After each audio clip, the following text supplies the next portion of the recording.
Once upon a time, in the land of Oz, there lived a girl next door, if ever there was. Kylie's a Melbourne girl. It's an Australian name and it means boomerang. Yeah, I know she comes back here a bit. Everybody's doing a brand new dance now. Come on, baby. A fairy angel who was small and smiley, who everybody loved not a bit, but entirely.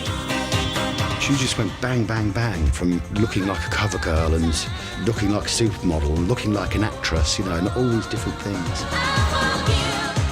The girl next door, she blossomed and grew and brought her smile and her music to you.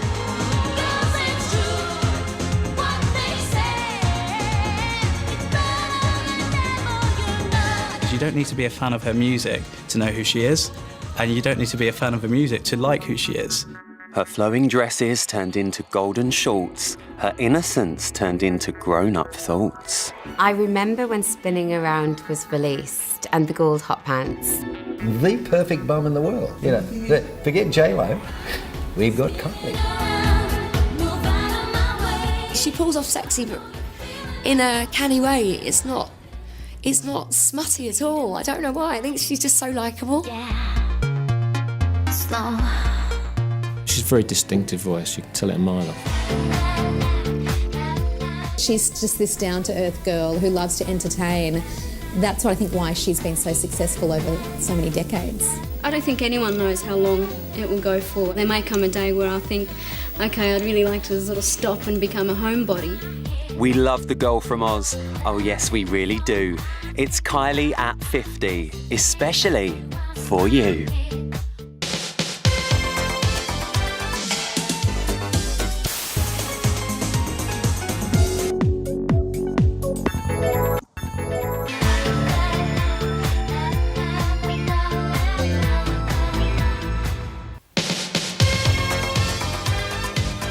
In January 1988, Kylie Minogue burst onto the music scene with her first UK single, I Should Be So Lucky. It was an instant hit and was the start of a musical journey which has taken her around the world and back to the UK with her latest #1 album, Golden. Along the way, she's sold over 80 million records, had 7 #1 singles and 6 #1 albums, and a total of 34 top 10 hits in the UK alone, making her the 3rd most successful female artist ever. No one wants to stay at home, nobody wants to be alone. When you come knocking, I'll be at your door. I don't ever want to stop, I'm gonna give it all I've got. And when they ask me, who could ask for more? We've actually got rhinestone cowgirl Kylie now. She's reinvented herself so many times, and it's hard to imagine that this is going to be the last reinvention. The whole scene in Nashville is huge now. We've got more and more country artists coming over, doing really well. So maybe she's ahead of the curve again.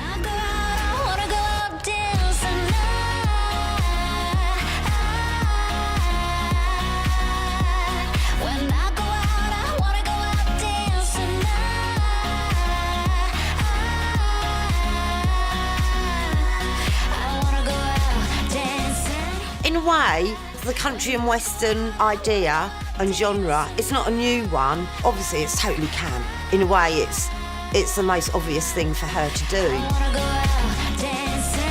She changed her style, she changed her musical direction, and she kept it changing and evolving. And I think when you're in the pop industry, it's important to do that because it's very easily forgotten. Nashville's a great place, I love going there, but it's kind of like a bit seaside-y at the same time, you know. But if you go there, you're going to get involved with writing with country people. The last album, Kiss Me Once, which was 2014, it didn't do as well as it could have. When it came time to record the next album, an A&R person at her label said, why don't you think about going to Nashville? She did 2 weeks of writing and just found it a transformative experience. Kylie kind of looks more down-home, real, rather than being all sparkling and rhinestones, you know. But I think the country thing does suit her voice very well, and you know, I mean, that's how Olivia Newton-John started, with doing country music. So I think probably that's what makes Kylie feel at home doing it. It's not too far out of her comfort zone. Never fade away. I'm not a big country fan, and I saw the cowboy boots and stuff, and I was like, oh, maybe a bit overdoing it with the double denim. But I love it. Such a good album, such a good album. I've got 9 copies of it so far. One of the best things about dancing for me is that it starts off as a song that sounds like it's about Saturday night. It's about putting on your best clothes and to go out celebrating with your best mates and have a good night out. But actually, it's more thoughtful than that. Like, I think the second verse comes in and she talks about being at the end of your life, looking back and being retrospective and thinking, when I go out, I want to go out dancing. It's not the fluffy pop song it presents itself to be. I think she'll probably do other stuff that's equally surprising to people. And I don't think this sort of story's ended yet. You're right, babe. The story hasn't ended. In fact, our story is just about to start, and for that, we need to travel back in time.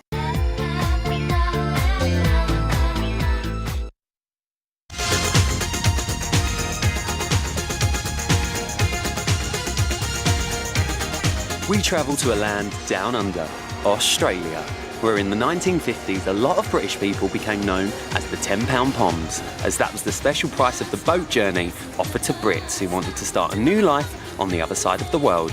Kylie Minogue's grandfather took up the offer and started a chain of events that would change the face of pop music.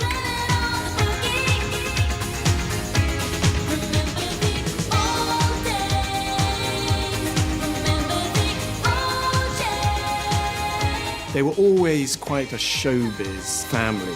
Her mum was originally from South Wales and was and is a really good dancer. But she didn't want to become involved in showbiz. She was certainly good enough, but she settled eventually in Melbourne with Kylie's father. Melbourne was the centre of music and the centre of the television industry at the time. And I think it's just because of its geography. It's a colder place and people are more interested in the arts here. She and her sister, they loved glitz and glamour when they were kids. I think I have always been following this path because I started music lessons when I was about 4. I went to dance class, like jumping around in the tutus and things like that. I tried some tap, I tried tap, jazz, ballet, and my mother really wanted to introduce all of us kids to the arts. Danielle was only 11 when she was chosen to do a song on Young Talent High.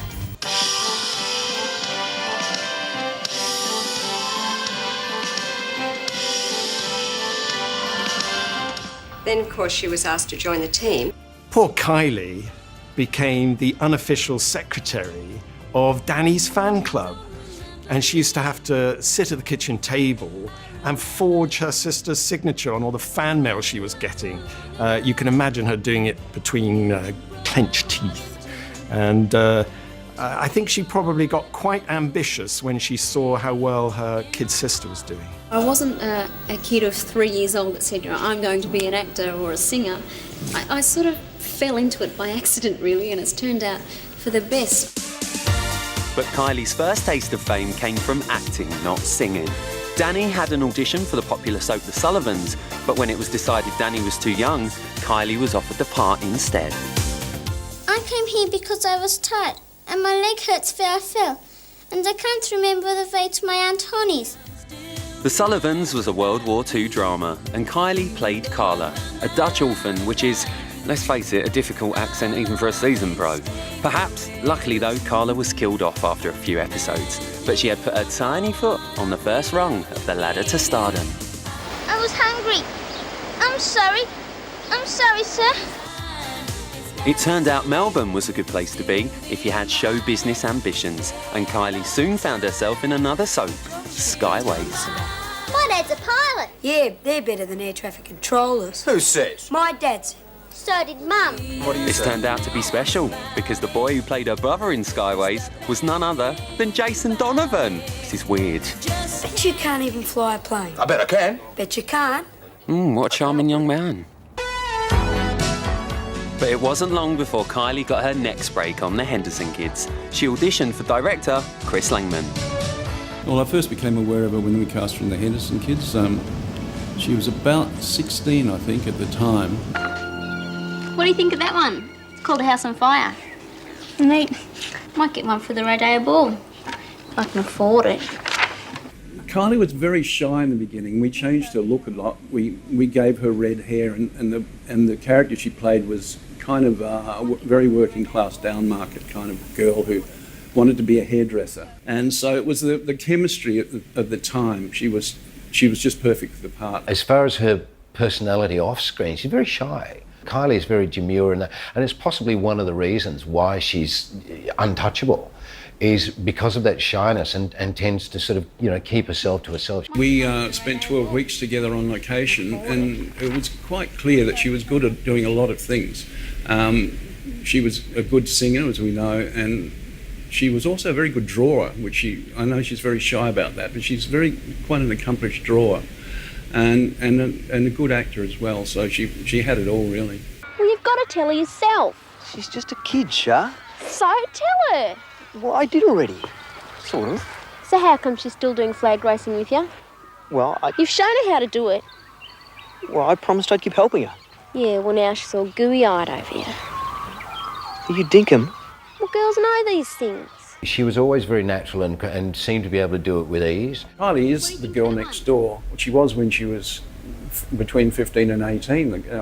I always maintain that what she projects is the way she is. She's very honest in her betrayals, in her performances, and I think that's what's appealing about her.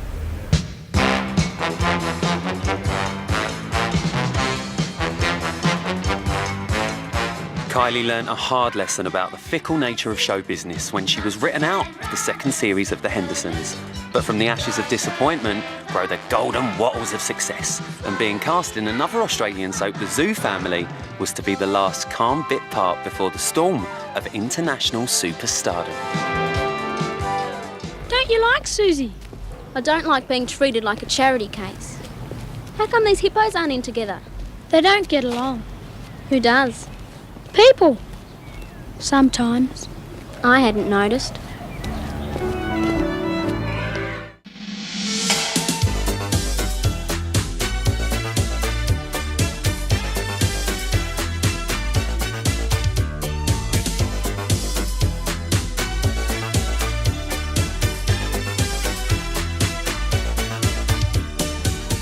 There was obviously something about Kylie from an early age that was instantly appealing.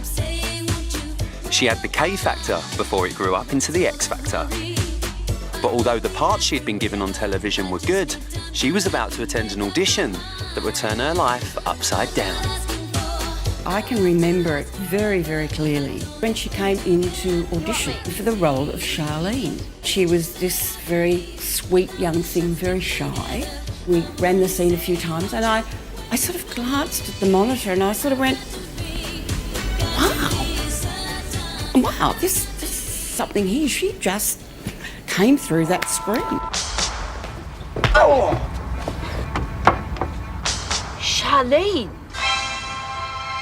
We love our soaps, don't we? Neighbours was just the biggest.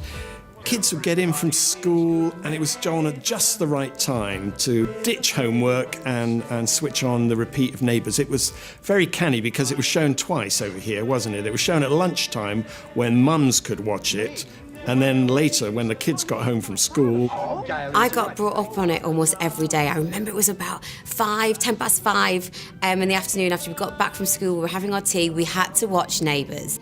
And that was Kylie and Jason's era. So I knew all about them. It kind of took over the whole country, really. They got kind of Kylie fever. I was 16, I remember it very vividly, turning 16, and then the comparisons started. And I remember thinking at the time, is this a compliment? Because all I could think about was Charlene off Neighbours and the buffy hair and the overalls and the bogan. Neighbours was big. When Kylie came along, it got bigger. So she made Neighbours, but Neighbours made her as well. It had become a popular show, but nowhere near as popular by the time Jason and Kylie came in. And, you know, credit where credit is due. Kylie and Jason had an awful lot to do with the popularity of the show back then. Everybody was talking about them, and the magical thing that they had together, this wonderful chemistry that they had that came through the screen. everybody was just falling in love with them, and everybody wanted them to fall in love. Neighbours became so popular that when Scott and Charlene got married, it was Australia's version of a royal wedding. 20 million people in the UK tuned in to see the King and Queen of Ramsay Street tie the knot. Struth. I think apart from Den serving Angie with divorce papers in EastEnders, it was the highest ranked soap opera episode of the 80s. An equivalent to the population of Australia was watching the Scott and Charlene wedding that particular night, just in the UK.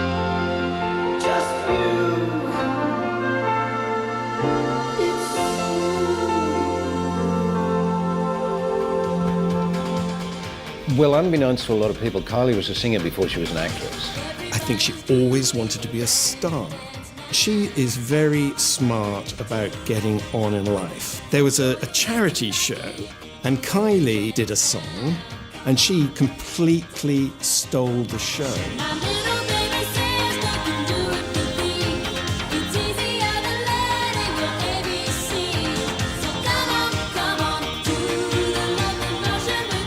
Mushroom at the time was the #1 record label. Everybody in music seek to get onto. Dealing with us, an artist will get the best of both worlds. We're not too small to be able to offer them a real career, and we're not too big to not be able to understand their creative needs. Mushroom Records saw an opportunity there to sell a lot of records on the back of her popularity in Neighbours. Meanwhile, 10,000 miles away in London, a music production team called PWL were riding on a crest of a wave bigger than the ones on Bells Beach in Melbourne.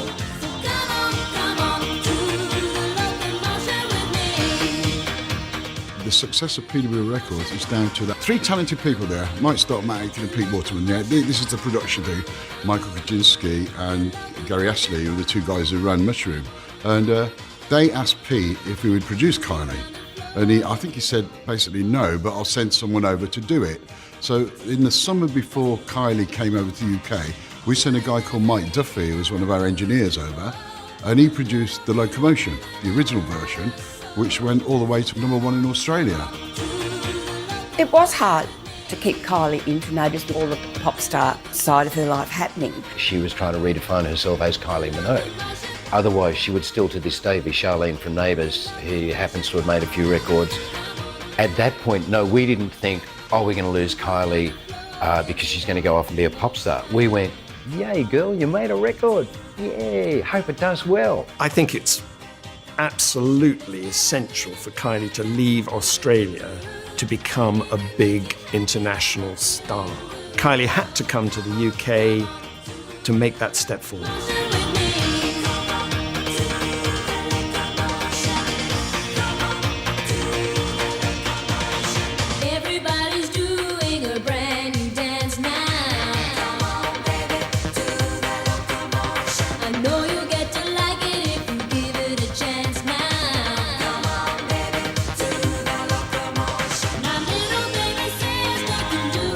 Locomotion stayed on the top of the Australian singles chart for 7 weeks and became the country's biggest selling single of the 1980s. Determined to make the most of this success, Mushroom Records decided there was only one thing to do: take Kylie to London to work with producers Stock, Aitken and Waterman.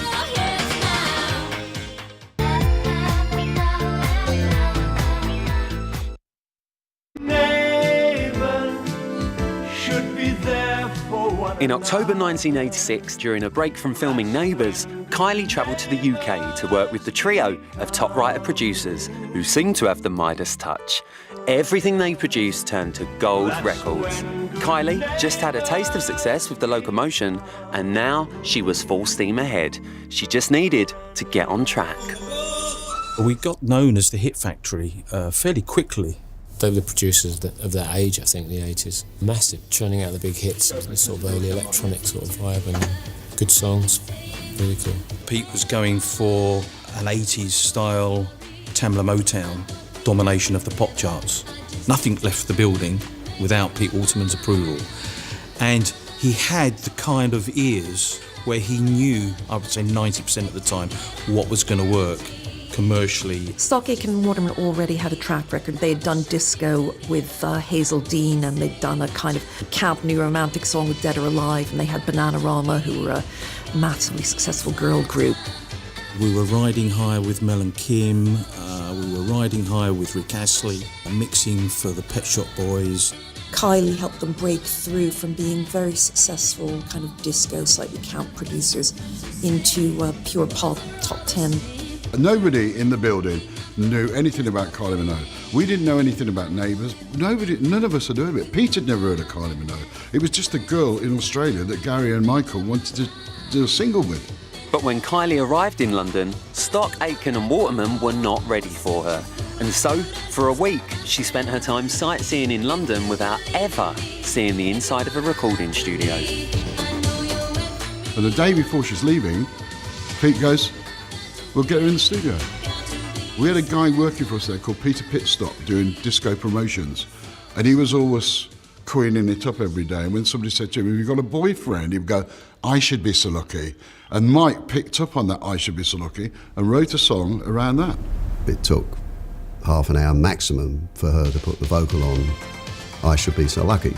Kylie had a nice voice, you know, and it was like teen, you know, it was a teen voice. 4 on the floor bass, high energy, with simple lyrics that people could sing along to. Music for the kids. We offered it to 10 major record companies and they all turned it down, every single one of them. And so we decided that we're going to put Kylie on PWO. I remember Mike saying how impressed he was with Kylie's attitude, considering she's waited a week to do this. It took one take pretty much.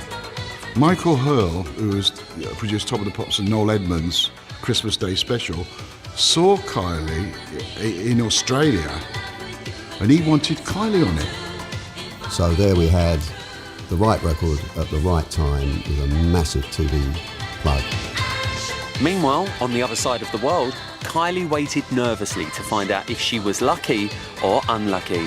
Had the record gone into the UK charts? I Should Be So Lucky was 31, and we had a career for Kylie Minogue. I was constantly waiting for Kylie to do something new, but it just seemed like forever to wait when you're like 8, 9 years old.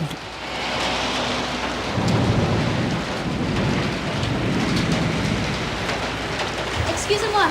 Yes? Quelle heure est-il, s'il vous plaît? It is 6:30. Thank you. I thought my watch was wrong. The favourite promo I did with Kylie was a lesser-known song called Je ne sais pas pourquoi. And again, it was just Kylie and me. We decided that we would base it around a still photograph that was taken in France in the 50s. And it was kind of new for its time because we had to rotoscope her into colour and everything else in the background was black and white, which can be done quite easily these days.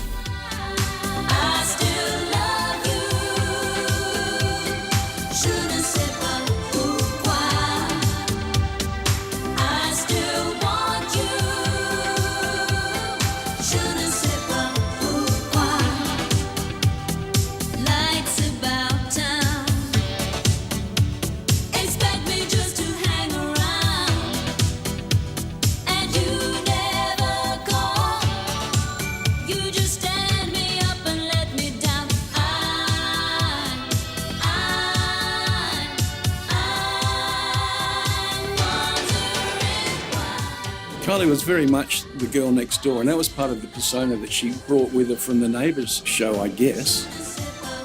And she's just blossomed. Like each promo we did, she just got a little bit more adventurous and to become the way she is today. Jealousy's a curse, you know. Yeah? Well, so's having tickets on yourself. The only reason you sounded any good at all was because you had a damn good song. One of my fondest memories was obviously when Kylie released Especially For You with Jason Donovan.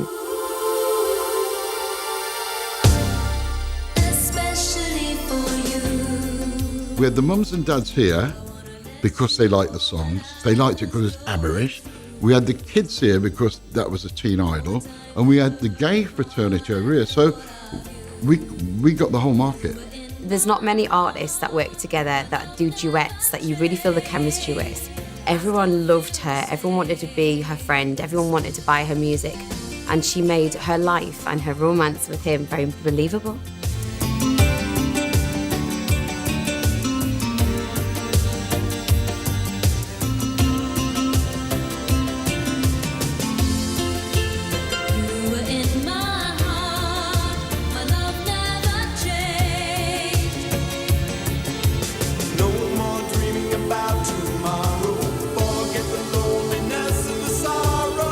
The irony was that their relationship, which they'd kept hidden until very late on, was actually on the rocks when they did Especially for You. But there you go, that's showbiz, isn't it? You wouldn't have known with the way they gazed lovingly at each other.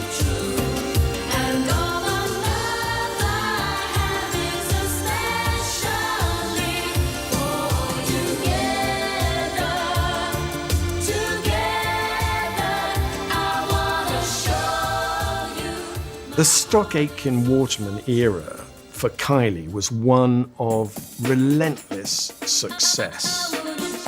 In the 4 years that Kylie was with Stock Aitken and Waterman, she had 20 hit singles and 5 top 20 albums, which together spent over 340 weeks in the charts. It was a brave pop singer who'd walk away from that.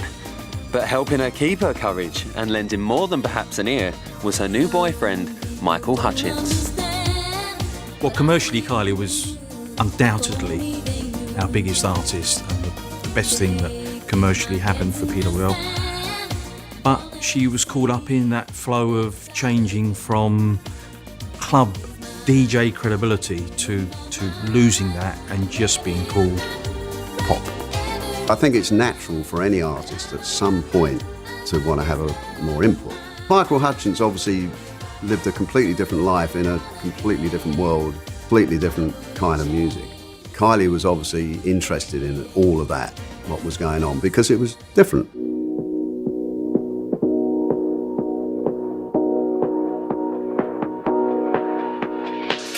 Ever since Kylie and Jason walked down the aisle as Charlene and Scott in 1988 for their famous wedding in Neighbours, the world has been obsessed with Kylie's love life.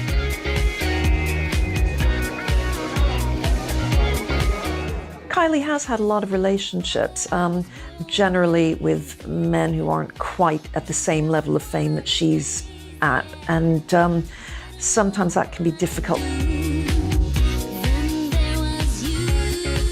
I think the success, the brand that she's created, all of this that she does have, can come at a cost. All of your time, all of your effort, every kind of waking minute will go into how can I better myself. If all your time's going into that, it's inevitably taken away from somewhere else. And sometimes that is from your personal life. That is one thing with Kylie that I can totally identify with, is that you do give up your personal life, your private life, and that was one thing I found very difficult. I have a feeling that a lot of her boyfriends have been intimidated by being with such a powerful woman. The relationship I know of where she was really distraught when it broke up was, and I only know this because she told me while I was interviewing her, was with Michael Hutchins.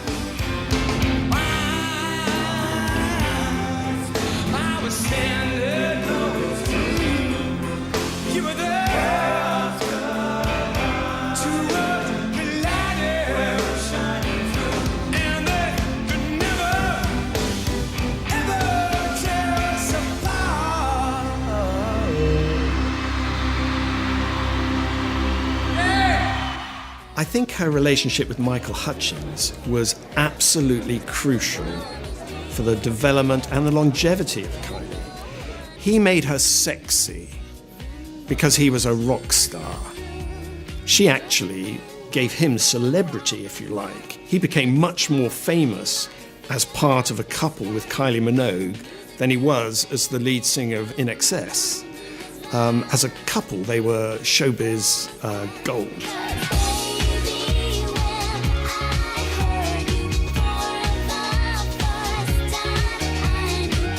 The relationship with Michael Hutchins was pivotal for her because he actually once said that his job in life was corrupting Kylie, and he did it really well. He just was larger than life, but humble with it. And I met him at a point in my life where I was just ready to look at the world, and it was like he took my blinkers off. She said something very interesting about that, and it was that Michael was not as bad as everyone said, and she was not as good. We want Kylie to get married for real, don't we? But every time she seems to get close to being hitched, our relationships have broken down. This has led to the idea that Kylie is unlucky in love. Of course, the press have always tried to paint the idea that Kylie is unlucky in love, because the press's objective of a successful love affair is that it ends in marriage and kids. I think that Kylie's approach is the approach a lot of gay men have, which is the fun that you have along the way, the romance that you find. She explores all of these themes in her music, you know, that life is to be loved. Everyone's been a bit unlucky in love, in life. It's just that it's magnified because she's famous. So what gives us the right to say she's had a really rough time in love when we all have? Geez, I've been married before, engaged twice, I've got loads of ex-boyfriends. Does that mean I've been unlucky in love? No, it just means that I'm normal. Or I'm really picky. Yeah, or I just like getting engaged, who knows? Now that's a whole programme in itself, Michelle. But she's right. Kylie may have had a lot of boyfriends, but who hasn't? It's not that she's unlucky in love, she's just Kylie.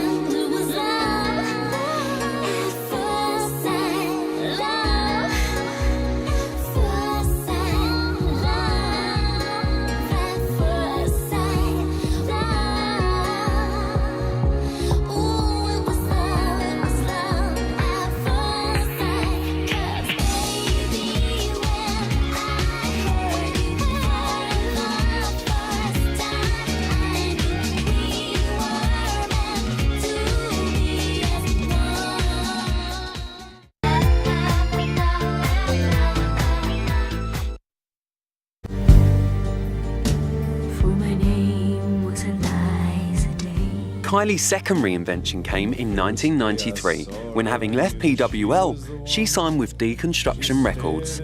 They were cool, they had street credibility, but would they know how to handle an Australian pop princess? In the 90s, Kylie became much more culturally aware, if you like. She had influences that progressed her as a personality and as an artist. She wasn't just a disco, Stock Aitken and Waterman type star anymore. Michael Hutchence was very influential in suggesting that she tried different music. She might eventually have found her way there anyway, even without him, but he definitely gave her a head start.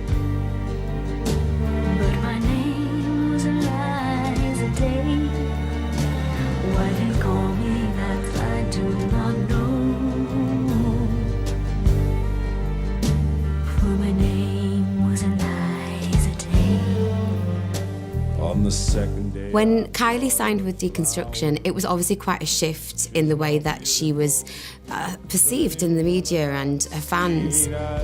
She kind of had this new image, and it was very sexual and very sexy. But people evolve. We can't always be the girl next door for the rest of our lives. So I completely understood that change in her career path, and it only soared her anyway. She got bigger and better. She released 2 albums on Deconstruction. Both of them, you could say they were passion projects. She followed her heart. They didn't really work out, though. She was experimental. She wasn't actually persuading serious music fans that she was okay to listen to. She was still kind of poppy Kylie in other people's eyes. Towards the end of the 90s, Kylie's career flatlined, rather. It was very unfortunate timing when Princess Diana died, as well as being a great tragedy. Kylie had an album due out for release called The Impossible Princess, and what a bad choice of title that was. Impossible Princess, and then it was going to come out at the same time as kind of Die. Very, very close after the tragedy, yeah. You were in London at the time of all that? Yeah, which I think is part of the reason I dropped the title. Because you can't imagine what it was like being there. It was insane. You couldn't step out the door and not feel the presence, this somber presence.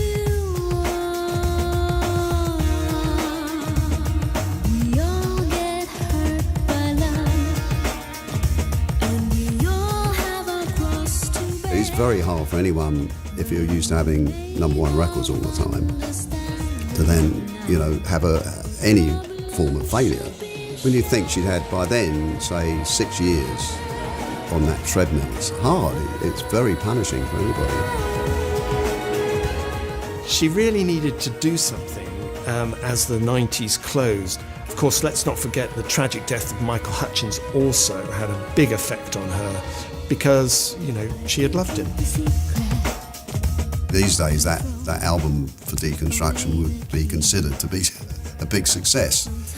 But in comparative terms, it was nothing like the 4 previous albums. Her way of dealing with it was, I think, almost, let's do something else. And fashion was an obvious move for her.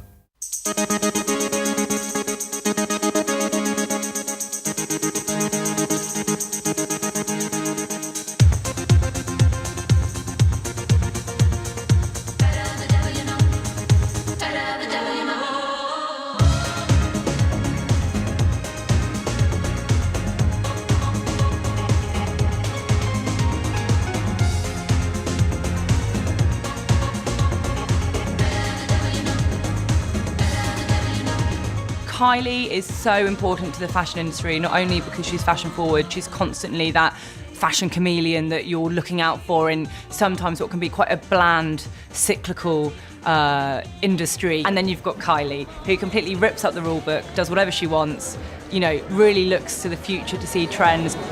When I think about Kylie, I think that she's literally got everything right. I don't think she's one of those people that follows fashion. I think fashion follows her. The interesting thing about Kylie is, for all the sort of fantastical, massive show outfits, she never gets lost. It's always Kylie wearing the clothes and not the other way around. Through all the decades, there's always a favourite look that I've enjoyed from Kylie, even at the very beginning with the album cover with the straw hat on and the hair coming out. So I think that's a great look. Even now, I think that's a fabulous look. I really loved her sort of reinvention, the Lolita, the turning into a woman moment of the early 90s, which I thought was absolutely spectacular. We've seen her grow up from this kind of girl next door, tomboy type character in Neighbours. We've seen her develop, go to as we get to the 90s and the noughties, kind of become a lot more assertive, more assured and flirtatious. It's her. She's so distinctive, but she's gone through many different eras. The whole showgirl moment with, with all the feathers and everything. I've seen all those shows, all of them. I'm a regular Kylie showgoer. She knows exactly what her audience wants. She knows what she wants, and that's why she can get away with some of those, the showgirl tour. That's why she can get away with that outfit, because it's fantastic.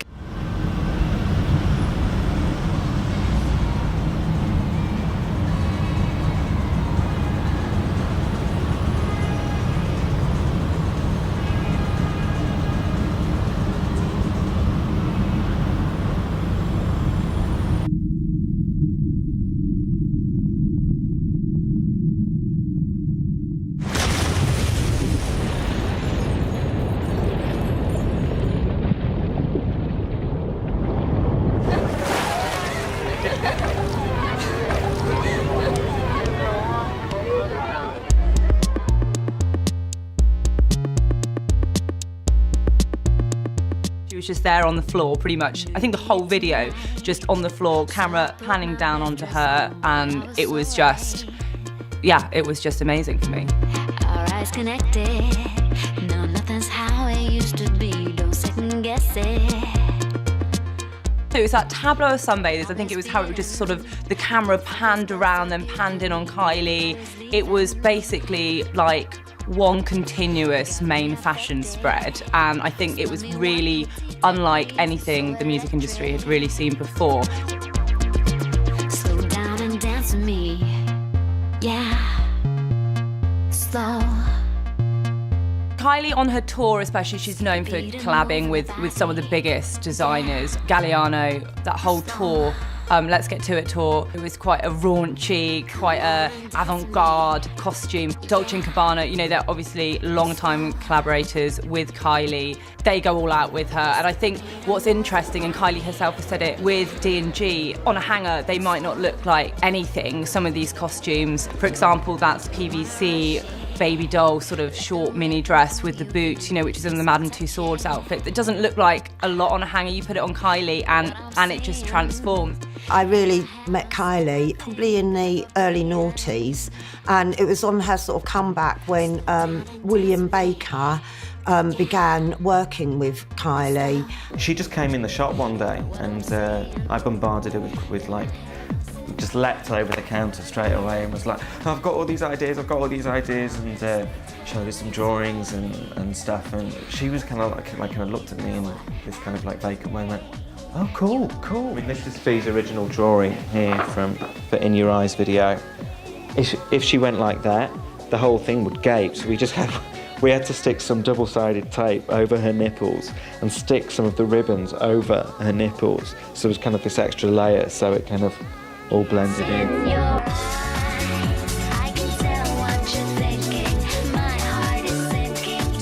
I've always liked her fashion. I think she's got an amazing style. She doesn't really go wrong, but it's nice when she comes out there with something unexpected. You're like, wow, yes, girl.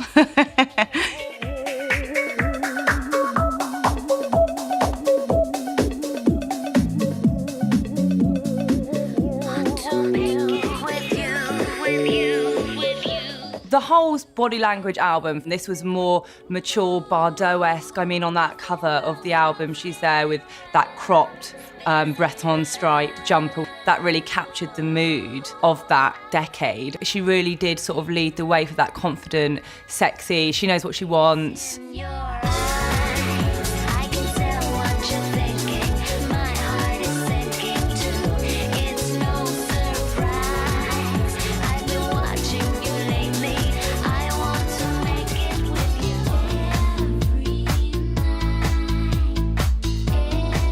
Can't Get You Out of My Head's one of those songs and videos that's going to go down in history. It was kind of groundbreaking because it was really simple. It just had that one white jumpsuit, which obviously had the slits and very low, and the hood. And the impact of something so simple was actually quite incredible. This on a hanger would just look like a piece of white sheeting. I mean, not really anything. You put it on Kylie and it is just a feat of sort of sartorial genius. Kylie has no fashion misses because she's so aware of what she is and what she represents and who she is as a woman. Well, I hope you got a few tips there. I know I did. I wonder if Primani do any of them. Anyway, go and make a cup of tea because after the break, it's my favourite bit of the programme. See you after this.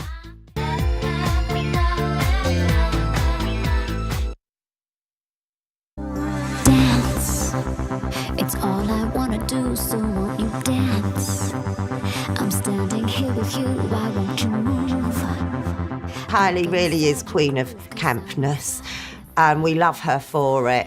I think Kylie is quite probably a drag queen trapped in a woman's body. She was the biggest news at the famous gay clubs around the world. There would always be Kylie nights. I think there was a famous, probably legendary story that she once rolled up to impersonate herself and didn't win.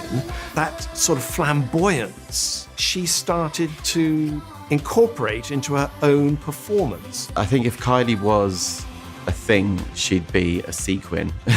If she was an animal, she'd be a unicorn. If, she was a natural phenomenon, she'd be a rainbow. If she was a colour, she'd be pink. Like, her being of gay interest and having this big gay fan base just seems so natural. It just seems part of who she is as a person, not just as a music artist or an actress. I think there's an element of accessibility that's quite important with her stardom generally, but there's something more nuanced and subtle when it comes to why the gays love her. I mean, she did the Mardi Gras in probably not long after that Spinning Around performance. She did the Mardi Gras in Sydney, sang ABBA in Feathers. So she really pays homage to the pre-existing canon of gay icons. She seems really excited by that, and she seems to understand camp. And always has a knowing glint in her eyes. She's quite cheeky. I think gay men love that. I absolutely love playing GAY. And I love doing gay pride, headlining there. I love supporting the LGBT. And Kylie, they just love it. The more flesh, the better. She just has really fun music, pop-tastic music. And all of my gay mates and myself, the best thing that we want to do when we go out is to dance to music we can sing along to. Kylie's music was considered high energy kind of music, and that's always been considered gay music. I mean, Hazel Dean had that market before Kylie, but of course they were very, very happy to adopt Kylie as the new, high energy goddess.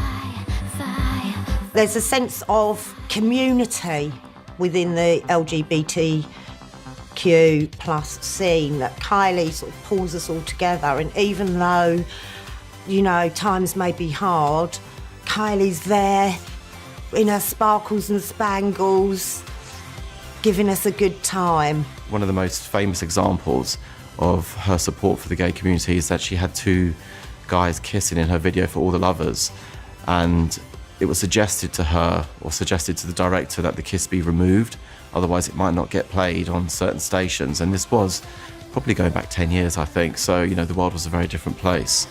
And she refused to have that kiss edited out.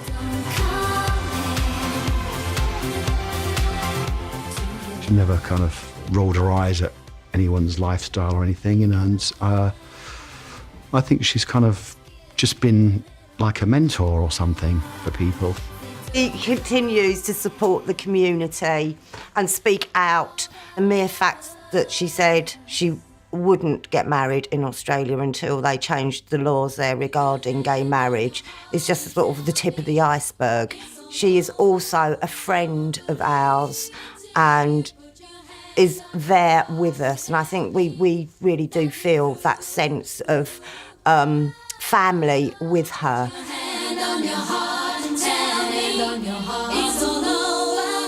My core fan base has been my gay audience, and they've really been with me through thick and thin, and they are the ones raising the roof each night with the show.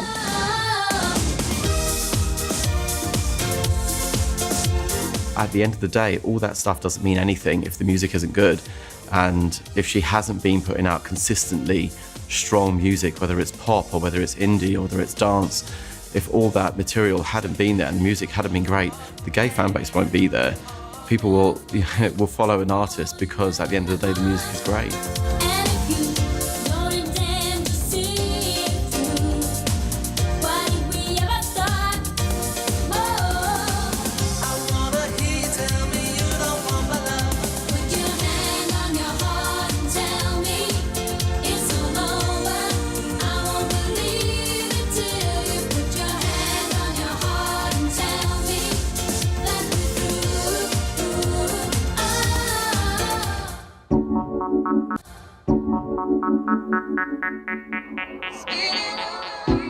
At the end of the 90s, after her disappointment with the deconstruction experience, Kylie really needed something special for yet another reinvention of her career. And she found it in the smallest pair of pants in the universe. Oh, and some good songs, obviously. She suddenly came back with Spinning Around. She had signed to Parlophone, rather quietly, came back with this single, and the single was brilliant. It was written by Paula Abdul. I think she sort of went back to her disco sort of dance route, but with a little bit more class, and just pushed it into the now then.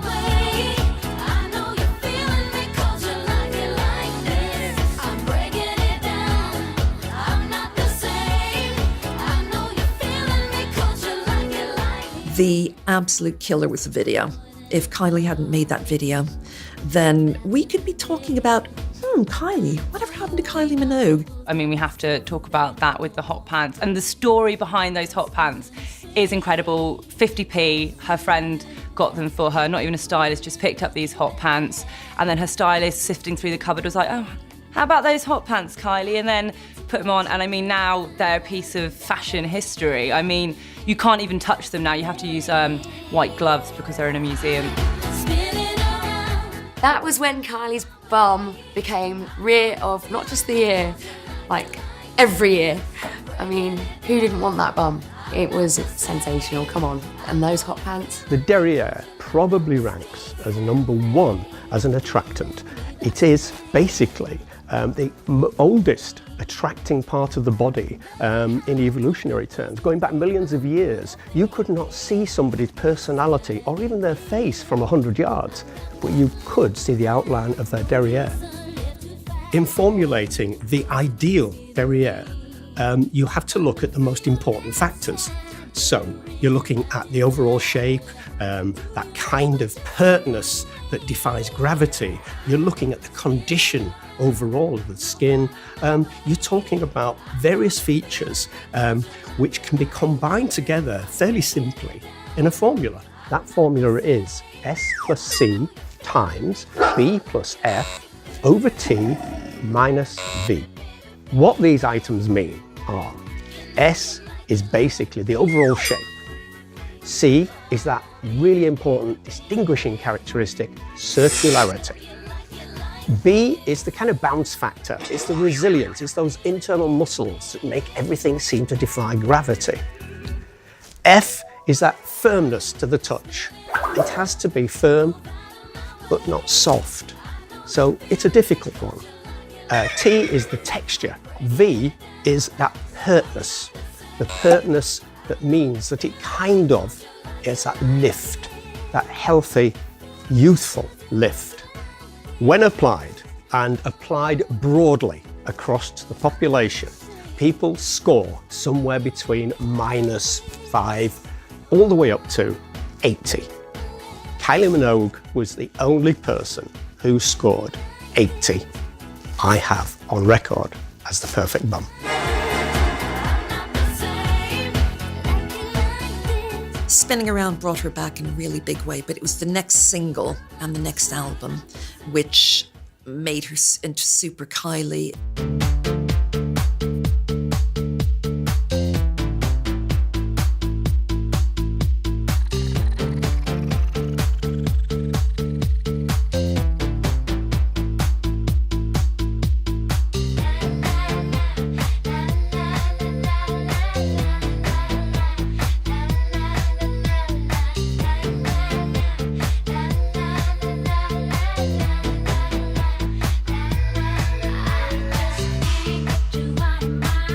I was put together with Cathy Dennis for 2 days, one weekend in 2000, and we came up with a couple of songs, and that was the second song we came up with on the Sunday, and we knew it was cool. We knew we had something pretty good there, and the following week I think I sent Kylie's A&R guy, Jamie, a cassette of it way back then, and he said later on I wanted to come down and demo it.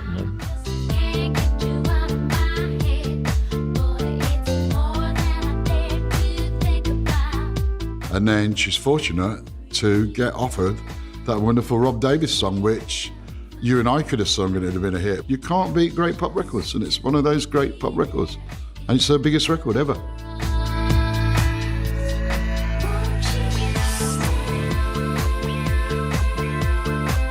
They wrote Can't Get You Out of My Head. So that was the moment where I could have dropped to my knees. Thank you. This song's so amazing. Before the song had even finished, I'd say 20 seconds in, get on the phone, say yes. Yes, we need this song. When she demoed it, she'd heard it for quite a few months, so when she came in, she really knew it back to front, knew all the lyrics and everything, and we just pulled it around with her vocally. That was all done in my little garage in Epsom. And we moved it around, pulled it around, used some of Cathy's vocal back-ins, but all Kylie's leads. And she did a couple of little extra bits on the end. And that was the master vocal in like a few hours one day. It's incredible having it just in the UK, but that was #1 all over Europe and worldwide and stuff. So it's like mind-blowing, really. She's always been really good at hitting the zeitgeist, and I think going from that sort of pop to disco and being very sort of, it was a very sort of cool, shrewd move.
In the middle of the Showgirl tour on the 17th of May 2005, at the age of 36, Kylie was diagnosed with breast cancer.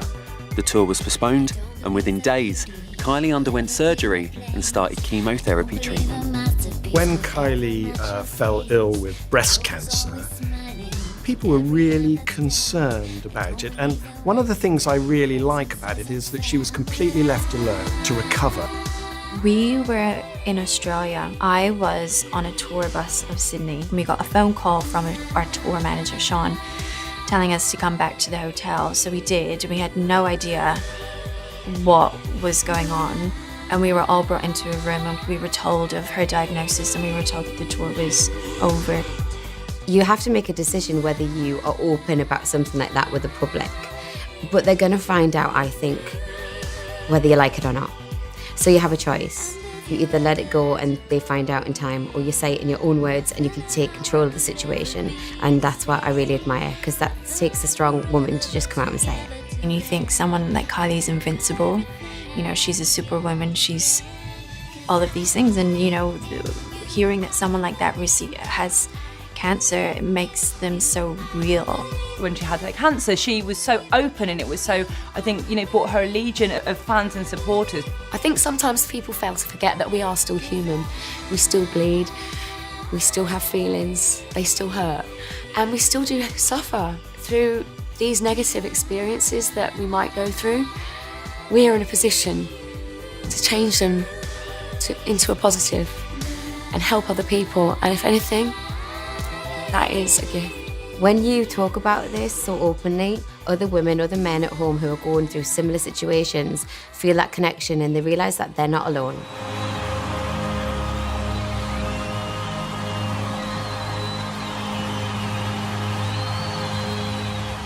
That first tour back in 2006, it was bonkers. It was her comeback, so the crowd was absolutely insane.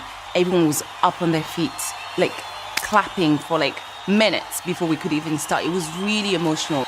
You could feel it. People were so happy to like have her back, you know.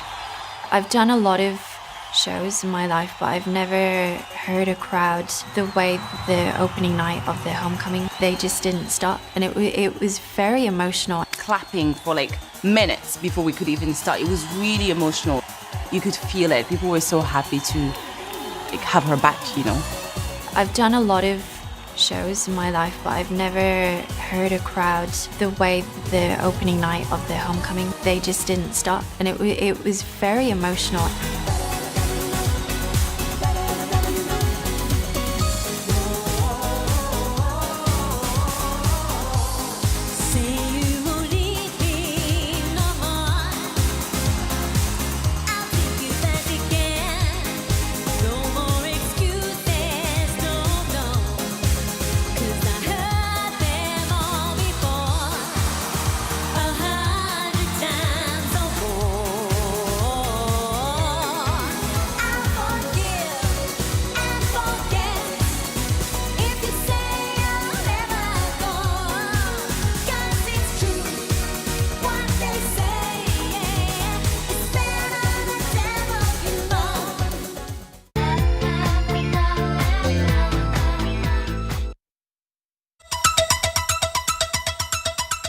It is just Kylie. It's her own brand.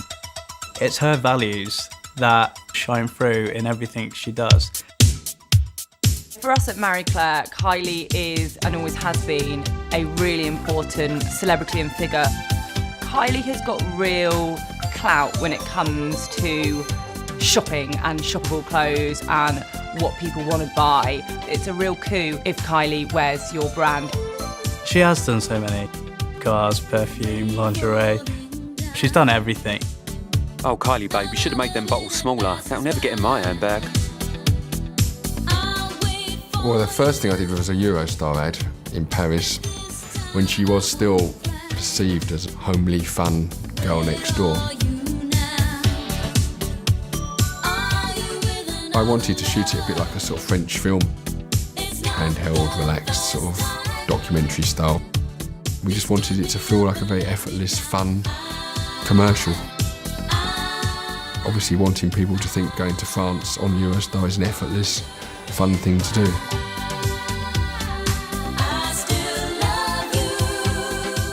But then the Agent Provocateur thing was quite a departure, showing another side to her that was much more sexy and unexpected. Agent Provocateur is the most erotic lingerie in the world. And with your help, we can prove it. Sex sells. It always has done, it always will. And she's used it very cleverly. I think she's a strong, independent woman. She looks classy when she does it. Nobody seems to mind if she's got her bottom out. Nobody seems to think it's anything wrong when Kylie does it. It's always with a wink.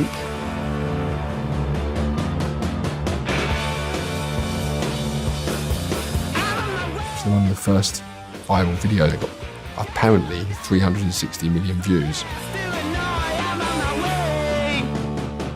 She's panting and gasping, and it's all very sexual and pornographic almost. But it's kind of fabulous because she's a woman using her sexuality. So power to her. Would all the men in the audience stand up? Why do people love Kylie Minogue? She's an icon.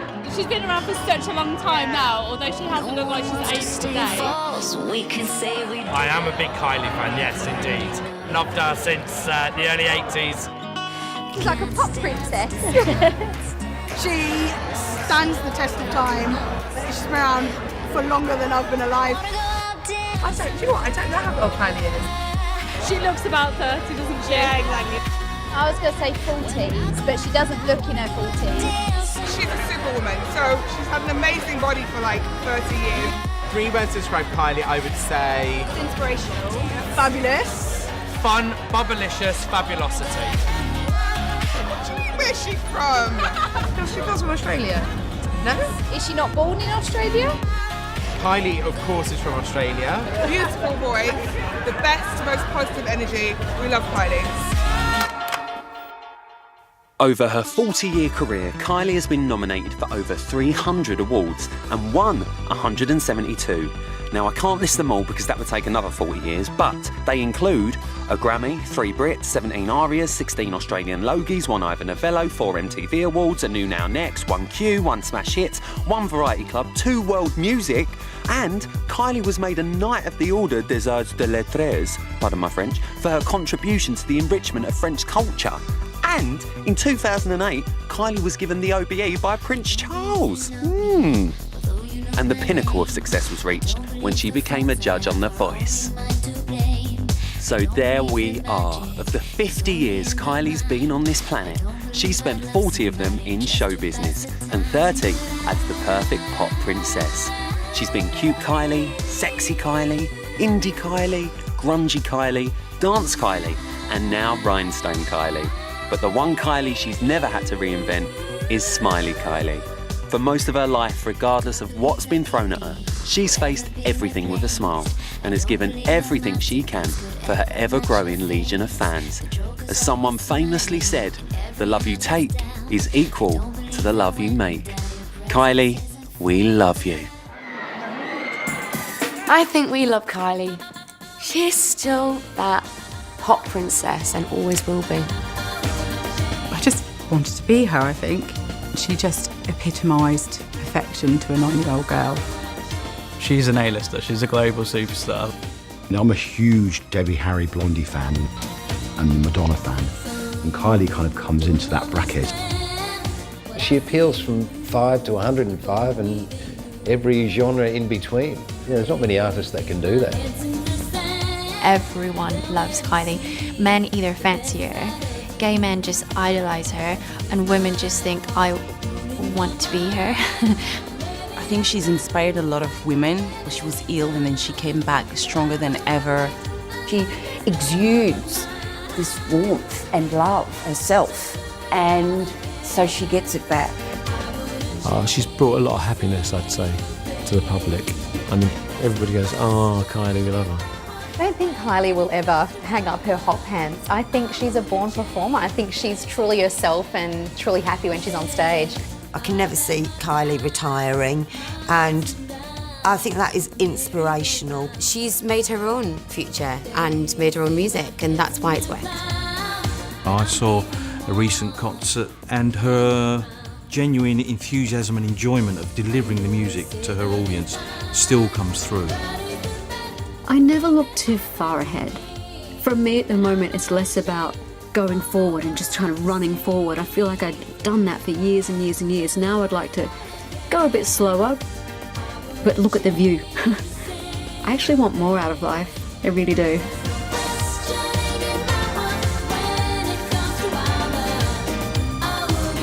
From Kylie songs to ABBA songs and a perfect end to the weekend. She's terrible and she's getting married. Muriel's wedding is next.